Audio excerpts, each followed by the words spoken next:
আপনাদের কর্মবিরতি শুরু হওয়ার 2 সপ্তাহ পরে আপনারা স্বাস্থ্য ভবনে গেলেন, তারও 2 সপ্তাহ পেরিয়ে যাওয়ার পরে আবারও যাবেন। সরকারের এই যে উদাসীনতা, যারা পরিষেবা পান, এই বিষয়টি সরকারের এত উদাসীনতা আপনাদের কি মনে হয়? হ্যাঁ, উদাসীনতা তাদের একটা হচ্ছে যে সরকারি স্বাস্থ্য ব্যবস্থা মানে খুবই খারাপ অবস্থা আমরা যা দেখেছি। এবং শুধু পরিষেবা, তার পরিকাঠামোগত দিক, তারপরে এই স্বাস্থ্যের সামগ্রিক স্বাস্থ্য যে ব্যবস্থার তার সঙ্গে যুক্ত যে সমস্ত সরকারি কর্মী, ধরুন কন্ট্রাকচুয়াল কর্মী, স্কিমের কর্মী, এই সামগ্রিক সমস্ত কর্মীদেরই আমাদের এই রাজ্যে বেতন ভাতার প্রশ্নে মানে খুবই কম।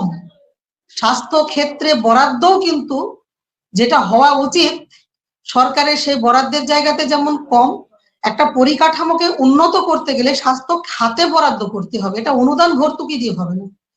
আবার এই সামগ্রিকভাবে ডাক্তার, নার্স, স্টাফ, আশা, স্বাস্থ্যের সঙ্গে সংযুক্ত যারা সকলের, তাদের বেতন ভাতা বৃদ্ধি, এই যে টোটাল বিষয়টা কিন্তু সবটার সঙ্গেই সম্পর্কযুক্ত। ফলে পরিকাঠামো উন্নত যদি না থাকে, সেই অনুযায়ী যদি একটা পরিকল্পনা না থাকে, এই পরিকল্পনার প্রশ্নে কিন্তু সরকার অনেকটাই উদাসীন এবং পরিকল্পনাতে বহু প্রশ্নে তারা ফেল। ফলে কোনো রকম একটা জোড়াতালি দিয়ে একটা ব্যবস্থা রেখেছে, এটা শুধু আজকে আমরা আন্দোলনের মুখে বলছি এরকম নয়। ফলে এটা একটা খুব চূড়ান্ত দুর্দশা হয়েই আছে, এটা নতুন কিছু নয়। ফলে এগুলো তাদের কাছে আমার মনে হচ্ছে একটা গা সওয়া ব্যাপার হয়ে আছে। ওপর থেকে একটা কিছু হঠাৎ হঠাৎ কিছু কিছু তারা প্ল্যানিং করেন, পরিকল্পনা করেন, এখান থেকে আরেকজনকে ট্রান্সফার করে আরেক জায়গায় থেকে আরেক জায়গায় বদলি করা, এরকম কিছু ওই পুরোনো কাঠামোর মধ্যে কিছু নতুনত্ব আনা, এটা সমস্ত ক্ষেত্রেই কিন্তু আমরা দেখছি। ফলে একটা উদাসীনতা না থাকলে এটা এটা তো হওয়ার কথা ছিল না, এটা তো কোনোভাবেই হওয়ার কথা ছিল না। যে এক মাস হয়ে গেল হোম ডেলিভারি হচ্ছে, মা বাচ্চা নানান জায়গাতে আমরা খবর পাচ্ছি মারা যাচ্ছে, ঠিক ঠিক। এবং এই কর্মীরা মানে এলাকার মানুষ, উপভোক্তারা, তারা আশা ছাড়া আর অল্টারনেট কোনো অ্যারেঞ্জমেন্ট কিন্তু করে উঠতে পারেনি সরকার। তাহলে আশা ছাড়া তারা হাসপাতালে যেতে পারছে না, যাওয়ার মতন কোনো ওয়ে নাই। তাহলে এটা নীরব দর্শকের মতন তো সরকার সেটা দেখছে। তারা কিন্তু বুঝতে পারছে, তারা কোথাও কোথাও আমাদেরকে মানে ঘটনাক্রমে অসাবধান বশত সেটা আমাদের কাছে তাদের স্বীকারোক্তিটা বেরিয়ে আসছে, বলেও ফেলছেন। তাহলে বলে ফেলছেন, তারা দেখছেন, তারা মনে করছেন, তাহলে হয় তাকে পাল্টা একটা এই ব্যবস্থা করতে হবে যে কি করে পরিস্থিতি স্বাভাবিক রাখা যায়, না হলে যে কর্মীরা এই কাজটার জন্য নিয়োজিত আছে তাদের জন্য যে ব্যবস্থাটা মানে অন্তত করা দরকার। কারণ বেতন ভাতাতে আমরা তো দেখছি যে নানান ভর্তুকি, নানান দান খয়রাতি সরকার যে করে না তা তো নয়, এটা তো করছে। তাহলে কোথায় আমি করব, কোথায় আমি দেব, এটা নিয়েও তো সরকারের একটা সুনির্দিষ্ট পরিকল্পনা থাকার কথা। স্বাস্থ্যকর্মীর ভাতা বাড়াবে না, অথচ আমি ক্লাবকে দেবো, লাইব্রেরিকে দেবো। এক্ষেত্রেও তো সরকারের একটা বিবেচনা, এই বিষয়গুলো থাকা। সেই হয়তো দেবে, তাহলে একটা ভোট লাগবে, না হলে একটা বাজেট লাগবে।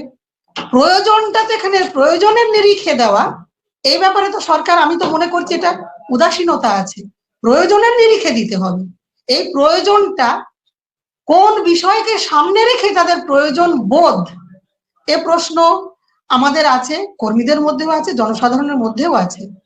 ফলে এই ব্যাপারে কি বলবো, আপনারা নিজেরাও দেখতে পাচ্ছেন আজকে সরকারি স্বাস্থ্য ব্যবস্থা কিন্তু খুবই অবহেলিত।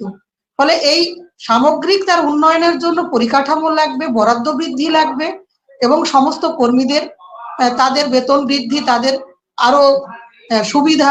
অন্যান্য রাজ্যে বহু ডাক্তারদের, নার্সদের ভাতা বেশি, অন্যান্য রাজ্যে আশা কর্মীদের নানান সুবিধা এবং ভাতা অনেক বেশি দেওয়া হয়। ফলে এ রাজ্যে দেওয়া হয় না এবং সেটা সরকার স্বীকারও করে না, এটা বললে তো হবে না। আমরা তো সারা রাজ্যের চিত্র, অন্যান্য রাজ্যের চিত্র তো আমরা জানি। ফলে আমরা কিন্তু এখনো প্রত্যাশা রাখছি এই সবকিছুর নিরিখে আমাদের যে ব্যবস্থাগুলো করা সেটা সরকার করবেন। ভাতা তারা বাড়াবেন, বাড়ানো উচিত।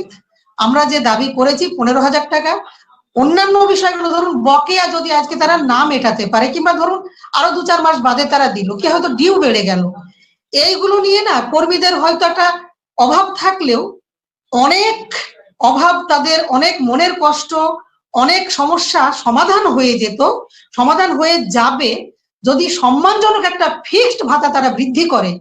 এই জায়গাটাই কিন্তু আলোচনা ওনারা পেন্ডিং রেখেছেন, 21 তারিখে তার জন্য ডেকেছেন। ফলে আমরা খুব বড় প্রত্যাশা নিয়ে কিন্তু যাচ্ছি, এই কথাটা আমি জোর দিয়ে আবারও রাখলাম আপনাদের এই সংবাদ মাধ্যমের কাছে।